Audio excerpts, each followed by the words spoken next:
I've never told this story to anyone, not to my wife, not to my children, not even to the men who stood beside me that day in that dusty courtyard in Germany. Some memories are so heavy, so sacred, that you carry them alone for decades, afraid that speaking them out loud might somehow break the spell, might somehow dishonor the moment. But I am an old man now, and old men run out of time for silence. My name is James Walker. In the spring of 1945, I had survived the frozen hell of the Battle of the Bulge. I had crossed the Rhine. I had seen things that no human being should ever have to see. I thought, after all of that nothing in the world could surprise me anymore. I was wrong.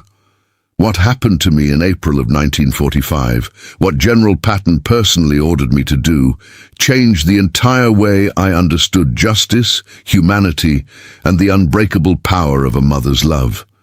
It is a story about the worst of what human beings can do to each other. But more importantly, it is a story about the best.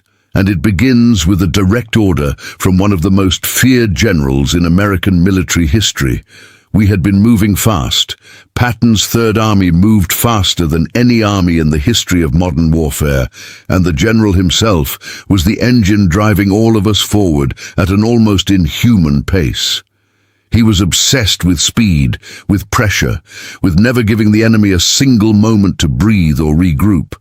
So when our unit received orders to halt our advance and report to a recently liberated concentration camp somewhere in the rolling green countryside of southern Germany, my commanding officer looked as confused as the rest of us. "Walker," he said to me, pulling me aside that morning, "Patton wants MPs on the ground at this camp, full presence, armed, but here is the part you need to understand very clearly." He paused and looked me directly in the eyes. "You are not running the show in there. You will stand. You will watch. And unless somebody is about to get killed, you will not interfere. Those are the general's personal instructions. Do you understand me?" I told him I understood. But standing there in the early morning light, with my rifle on my shoulder and my boots still muddy from the road, I had absolutely no idea what I was walking into. Nothing in my training at Fort Benning, nothing in the frozen forests of the Ardennes, nothing in my entire 22 years of life had prepared me for what I saw when we drove through those camp gates. I will not dwell here long, because there are no words in the English language, or in any language, that can accurately describe what the inside of a Nazi concentration camp looked like in April of 1945. I have read the history books since then. I have seen the photographs, and I can tell you that even the best photographs do not capture the smell. They do not capture the silence, and they absolutely do not capture the eyes. These were men and women who had been systematically starved, beaten, worked, and psychologically tortured for years. They were walking skeletons wrapped in thin striped uniforms, but their eyes, those hollow, burning, exhausted eyes, they were still alive with something that the Nazis had tried and completely failed to destroy. Those eyes still held fire. Our army doctors immediately began working on the most critically ill survivors, setting up field hospitals inside the liberated barracks. The Red Cross was moving in supplies. The whole operation was focused, efficient, and heartbreaking all at once. But there was another situation developing in the main courtyard, a situation that was the real reason General Patton had sent us there.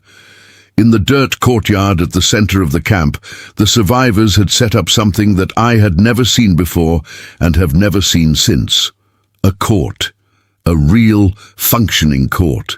There were wooden tables arranged in a row. There were survivors sitting behind those tables with paper and pencils, acting as judges and record keepers. There were witnesses standing in lines, quietly waiting their turn to speak. And in front of it all, one by one, the captured SS guards were being marched out to stand trial before the very people they had once considered less than human. The American army had rounded up the guards who hadn't fled in time. We had them locked in a holding area. And now, under Patton's orders, We were going to let the survivors do something extraordinary. My sergeant explained it to us that first morning, before we took our positions around the perimeter. He said the general had been deeply moved by what he saw when he personally visited this and other camps. He said Patton, a man who was not known for sentiment, had reportedly wept openly when he walked through these gates, and he had decided that the survivors deserved something that no military tribunal could fully provide. They deserved to look their tormentors in the eye. They deserved to speak. They deserved to be heard. So we took our positions around the courtyard perimeter, armed, alert, ready to step in if something turned violent, but under strict orders not to interfere with the proceedings themselves. "Your job today, Walker," my sergeant told me quietly, "is to make sure those people have the space and the safety to do what needs to be done. That's it. That's the whole order." I nodded. I took my position, and I watched. What struck me immediately was the extraordinary discipline of the survivors. These were people who had every reason in the world to want nothing more than immediate, violent revenge. They had been stripped of their families, their freedom, their dignity, and their health. And now the people responsible for all of that were standing right in front of them, unarmed and powerless. And yet, they were running a proper court. They took testimony. They cross-referenced accounts. When a guard denied committing an act of violence, witnesses would stand and describe specific dates, specific locations, specific details that no fabricated story could account for. I watched a guard crumble completely when 7 different survivors stood up in sequence, each one calmly and quietly describing the same brutal beating in identical detail. The guard's defense was almost always the same. I was following orders. I had no choice. I was just a soldier. But the committee was not trying them for being soldiers. They were trying them for the specific, documented personal acts of cruelty they had chosen to commit beyond any order they were ever given.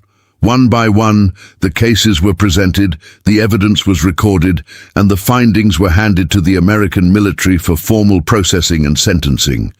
It was grim. It was efficient.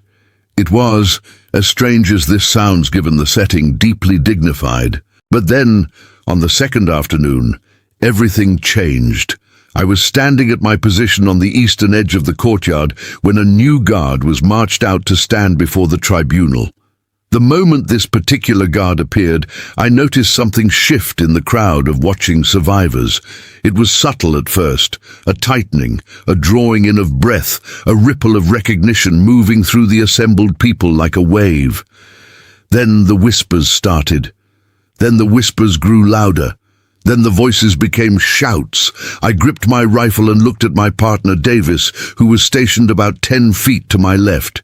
He looked back at me with wide eyes. We both took a half step forward instinctively, scanning the crowd for the flashpoint. Then I saw her. She was moving through the crowd from the back, and people were stepping aside to let her through. She was small. She was frail. She was so thin that I remember thinking she looked like she might simply break apart if someone touched her too roughly. She had a face that must have once been beautiful and full of life, but which had been carved by suffering into something ancient and raw and terrible. She moved with a purpose that was so focused, so absolute, that it seemed to clear a path in front of her through sheer force of will. She walked right past the survivor committee. She walked right past the witnesses. She walked directly toward the guards standing in the center of the courtyard. I moved. My training told me to move. My hand went to my rifle, and then I heard a voice beside me. "Stand down, Walker." It was my sergeant. He had appeared from somewhere to my right, and he was standing very close to me, speaking quietly, but with a tone that left absolutely no room for discussion. "But Sarge, she's going to do what she needs to do. Stand down. Those are the orders." I looked at him. He was watching the woman move through the courtyard, and his jaw was set hard, and his eyes were bright with something I had never seen in a soldier's eyes before. It wasn't fear. It wasn't uncertainty. It was something closer to reverence. I stood down.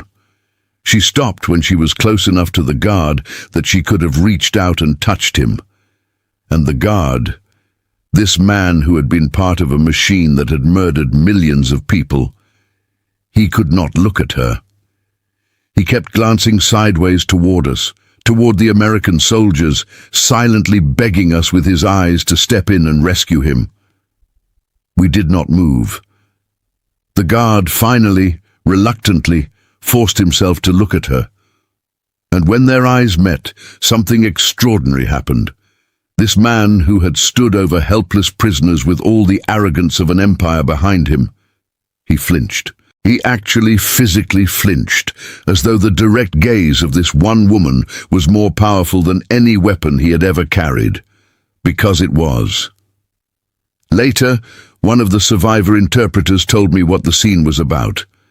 This guard had been specifically identified by multiple witnesses as the man responsible for the murder of this woman's son. Her son had survived the brutal conditions of the camp for over a year, had come so close to living long enough to see Liberation Day, only to be senselessly and viciously killed by this guard in the final weeks before the Americans arrived. She had held this grief inside her body for weeks, moving through each day of liberation in a kind of shock that the doctors said was common among survivors. But when this guard was marched into that courtyard, something unlocked inside her, something that no amount of grief or starvation or suffering had been able to fully silence. She spoke to him. We could not hear every word, but the interpreter told us later that she looked him in the eyes and she told him that she saw him. She told him that she knew exactly what he had done. She told him that her son had a name and a face and a laugh that she would carry inside her heart for the rest of her life, and that no matter what happened to this guard, prison, gallows, or old age, he would never, not for a single day of his remaining life, be free from what he had done to her family. And then she raised her hand, and she struck him across the face. It was not a theatrical blow. It was not the kind of dramatic gesture you see in the movies. It was the movement of a woman who had nothing left to lose and everything left to say. It landed with a sharp crack that echoed across the silent courtyard. The guards stumbled back a step. The crowd of survivors made a sound I cannot describe. It was not a cheer exactly. It was something deeper, something that came from the chest and the gut, and somewhere even lower than that. It was the sound of people who had been voiceless for years, suddenly hearing their pain acknowledged by the universe. And then the woman did something that I will carry with me until the day I die. She lowered her hand. She stood up straight. This tiny, frail, devastated woman stood up as straight and as tall as she possibly could. And she turned her back on the guard and walked away. Not in defeat, not in shame, but with a dignity so immense that the entire courtyard seemed to grow quieter around her, as if the world itself understood that it was in the presence of something sacred. After the proceedings were finished that day, and we were rotating out for the evening, my sergeant pulled me aside again. "You almost stepped in," he said. "It wasn't an accusation, it was an observation." "My training said to," I told him. He nodded. "Mine too." He was quiet for a moment.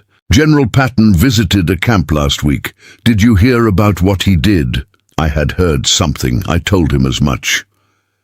"He made his soldiers look," my sergeant said. "The whole unit, every man. He ordered them to walk through and look at everything and not turn away. Because he said that if they didn't look, if they didn't truly understand what had happened here, then the whole war meant nothing. Then all those boys we buried along the road meant nothing." He looked back at the courtyard, which was emptying now in the long golden light of the late afternoon. "Letting that woman speak," he said. "Letting her stand up in front of that man and say what she needed to say, that was the same order. Look, don't turn away. Let it be real. Because if we step in and make it clean and controlled and manageable, we take something from her.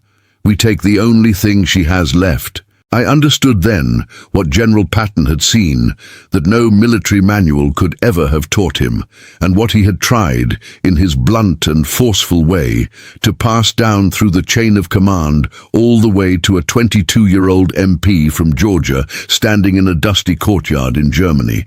Justice is not always a procedure. Sometimes justice is a moment, a human moment, raw and painful and true. And our job, the job of every soldier, every court, every institution built by free people, is not to manage those moments into something comfortable.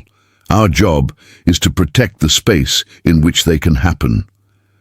I came home from the war in the summer of 1945. I married my sweetheart, Eleanor. We raised 3 children in a small house in Savannah. I worked for 31 years at the post office. I coached Little League. I went to church on Sundays. I lived by any ordinary measure, a full and quiet and blessed American life. But every April, when the dogwoods bloom in Georgia and the air smells like it did in that German countryside in the spring of 1945, I think about that courtyard.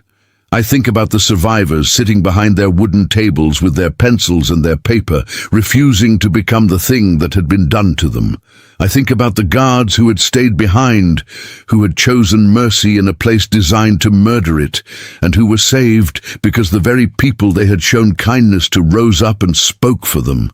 That image, prisoners defending guards, the powerless protecting those who had been kind, is one of the most remarkable things I have ever witnessed.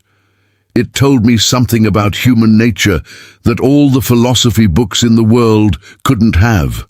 I think about the mother. I think about the way she walked through that crowd, the way she stood up straight when it was over, the way she walked away not as a victim, but as a witness, as a mother, as a human being whose dignity no regime on earth had managed to fully extinguish. I never learned her name. I wish I had. I would have written it down somewhere safe. I would have said it out loud once a year, the way you say the names of the dead so they are not forgotten. She deserved to have her name known. Her son deserved to have his name known. They all did, every single one of them. People sometimes ask me what the war taught me. Old men at the diner, young people doing school projects, my grandchildren on long car rides. They expect me to say something about courage or sacrifice or the price of freedom. And all of those things are true.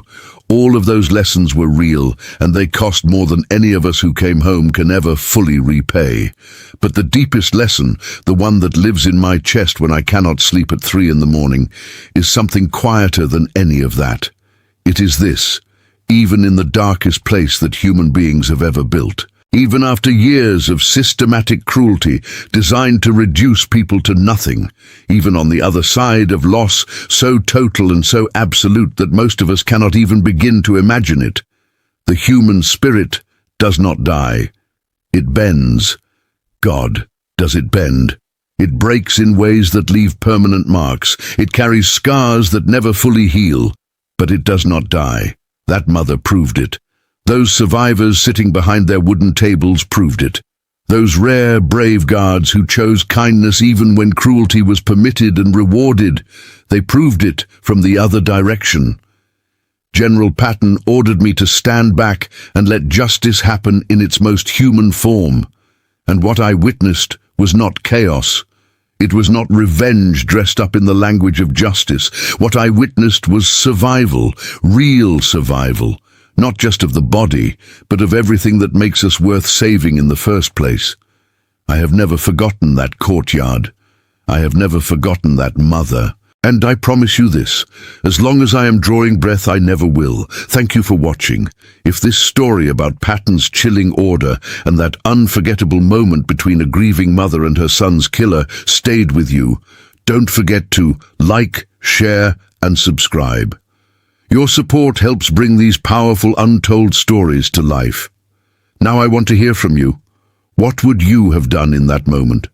Would you follow the order or hesitate? If you were standing there witnessing it all unfold, how would it change you? Drop your thoughts in the comments. Until the next story. Remember, some orders echo long after the war is over.